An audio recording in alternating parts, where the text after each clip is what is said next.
बाबा जी को मैं 3-4 दिन से यहाँ पर देख रही हूँ, आज ये फिर यहाँ पर आ गए।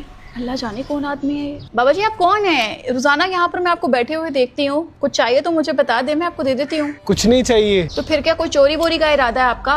नहीं नहीं बेटा, तुम ऐसा क्यों बोल रही हो? तो फिर ये जो घर है ना, कभी मेरा हुआ करता था। 2 महीने पहले तो हमने ये घर खरीदा है। वही तो बेटा, मेरे बेटे ने बड़ी चालाकी के साथ मुझे अपनी बहन के घर जाने का बोला और मेरी गैर मौजूदगी में उसने ये घर बेच दिया। ये सब सुन के मेरी बेगम सदमा बर्दाश्त नहीं कर सकी और वो इस दुनिया से चली गई। अच्छा? कुछ पैसे थे मेरे पास, अब वो भी खत्म हो गए। 1 हफ्ते से दर बदर की ठोकरें खा रहा हूं। अगर तुम्हें बुरा लगा मेरा यहाँ पे आना, यहाँ पे बैठना, तो मैं माफी मांगता हूँ। दोबारा मैं यहाँ पे कभी नहीं आऊंगा। अरे नहीं बाबा जी, ऐसी कोई बात नहीं है, आप अंदर आए। अच्छा बेटा।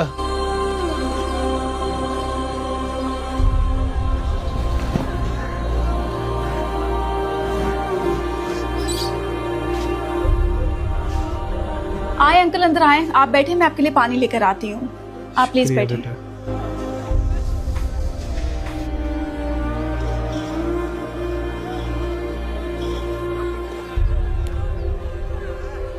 अरे आप ही, ये बाबा जी कौन है? ये वो हैं जिन्होंने इस घर की बुनियाद रखी, मतलब हमसे पहले ये इस घर के मालिक थे।